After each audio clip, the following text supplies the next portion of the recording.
Y'all seen the intro, Couch Conversations, brought to you by Dr. Pepper, Gary Streisky, Trevor Scales here. And it's always a great time. I know we make friends on this couch, but we got a friend joining us, an old friend, Mike Golic Jr., coming through the wrap-up. Appreciate you taking the time out, big dog. And I want you to take off the unbiased college football analyst hat. Like, just get that up out of the paint. I want to talk to Mike Golic Jr., the Notre Dame alum and diehard fan. How are you feeling right about now?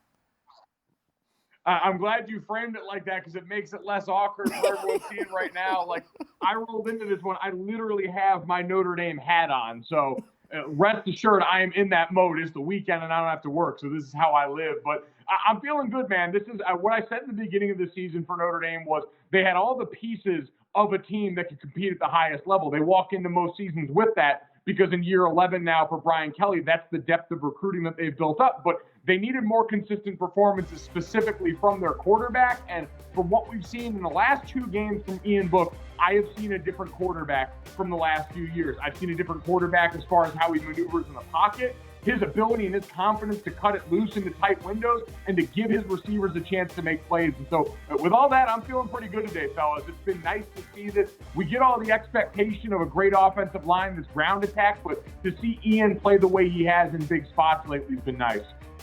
Gojo, what I want to know, because you have to play this role ever since you went from enrolled student to official alumni, you always have to play that buffer zone with people, the detractors of the Domers who are like, yeah, but. So is there any but with this team that kind of might concern you?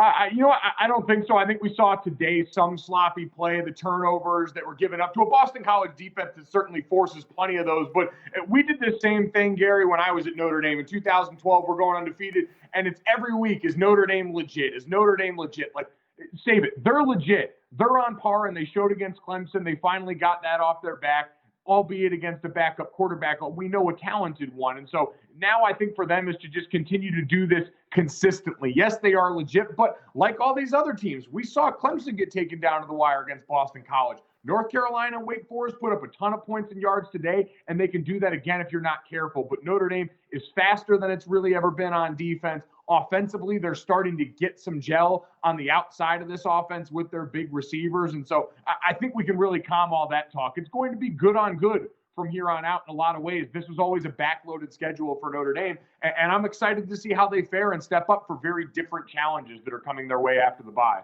All right, me and Trevor are both going to exhale now. The football questions are out of the way, and thankfully we can get to the good stuff now because, Gojo, as hard as you cape and ride for Notre Dame, deservedly so, nobody rides harder for the Bachelor franchise and the Bachelorette franchise. So gun to your head right now on the wrap-up. You're not living your current situation with the two TVs any given night. You have one TV, one channel, national championship. Notre Dame's not in it because that answer would be far too easy. You got the national title. You got the final ceremony rose giveaway. Which one are you watching?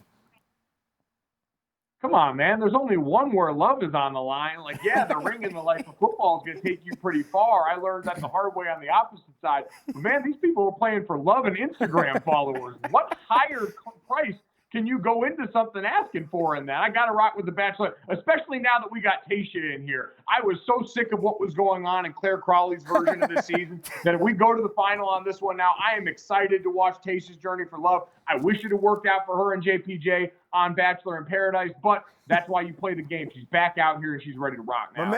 My man Gojo said the All-22 is always going to be there. You ain't got to worry about that. Like, you can always come back to it. It'll be there. Ain't nothing like the live tweeting of the Bachelor Final Rose ceremony. I kind of want to dig in a little bit more on that because, look, I ain't going to lie to you. I watched a couple episodes of the Clare journey, and I was not a fan either.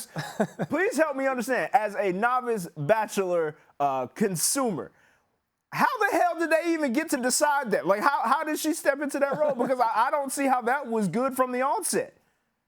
Yeah, you know what? It was one of those things, the best laid plans of mice and men. You go into this and you think, all right, you've got a 39-year-old bachelorette. You'll get a more mature version of this season, which we all covet in some ways, especially as I get up there in years.